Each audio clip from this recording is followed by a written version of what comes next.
টুপিদারির মধ্যেই বুঝি ইসলাম সীমাবদ্ধ, আসলে এইরকম না বিষয়টা।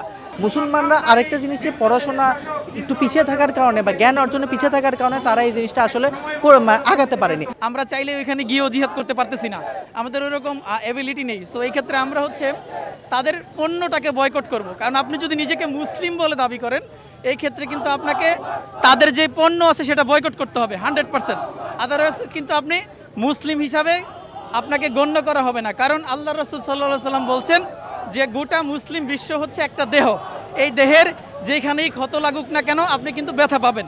তো আল্লাহ রাসূল সাল্লাল্লাহু আলাইহি সাল্লামের হাদিস অনুসারে অবশ্যই আমাদের সবারই উচিত তাদের যে প্রোডাক্ট, তাদের যেমন আপনার সাবান থেকে শুরু করে শ্যাম্পু কিংবা তাদের মোবাইল ডিভাইস, তাদের কম্পিউটার ল্যাপটপ যেটাই বলুন না কেন, তাদেরকে অর্থনৈতিকভাবে ভেঙে দেওয়ার জন্য আমাদের মুসলিমদের অবশ্যই উচিত তাদের পণ্যগুলোকে বয়কট করা। আসলে কি আমাদের সমস্যা হচ্ছে কি, আমরা মনে করি যে টুপিদারির মধ্যেই বুঝি ইসলাম সীমাবদ্ধ, আসলে এইরকম না বিষয়টা।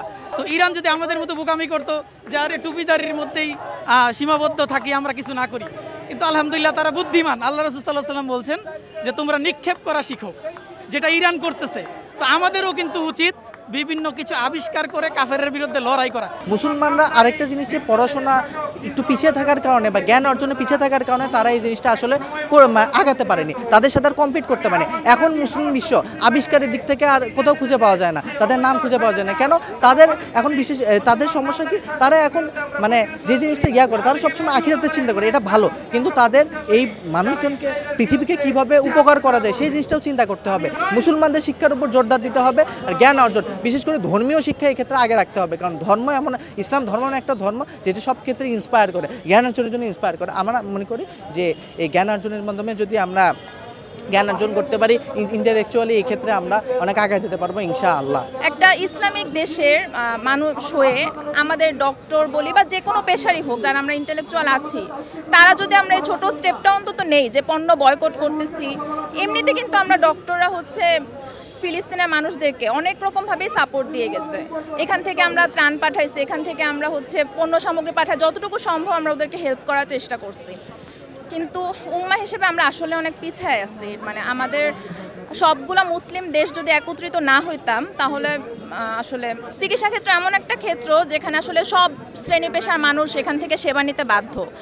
তো আমরা চাইলে এখানে কিন্তু মেইনলি মানুষজনের জীবনযাত্রা, এখানে লাইফের কোনো সিকিউরিটি নাই ফিলিস্তিনের মানুষদের। এখানে সবাই কখন মৃত্যুমুখে কে চলে যাচ্ছে এটা কেউই তারা জানে না। তো আমরা ইমার্জেন্সি বেসিসে আমরা যদি তাদেরকে যে সেবাটা দেই, অন্তত একটা প্রাণও যদি বাঁচে, সেটাও তো আমাদের জন্য একটা প্লাস পয়েন্ট। আসলে আমরা তো বাংলাদেশে থেকে এখন কিছু করতে পারছি না। আমরা যদি ওই দেশে থাকতাম তাহলে আমাদের সেবার মাধ্যমে অনেক কিছুই করা যেত, যেমন আমাদের আহত ভাই বোনদের পাশে আমরা দাঁড়াতে পারতাম। কিন্তু বাংলাদেশ থেকে তো এখন কিছু করতে পারছি না। সেই জায়গায় আমরা এজ এ স্টুডেন্ট হিসেবে আমাদের যতটুকু করা সম্ভব, যেমন আমরা র্যালি বের করেছি, আমরা আমাদের জায়গা থেকে অ্যাটলিস্ট যতটুকু ভয়েস রেজ করতে পারছি এতটুকু করার চেষ্টা করছি আমরা।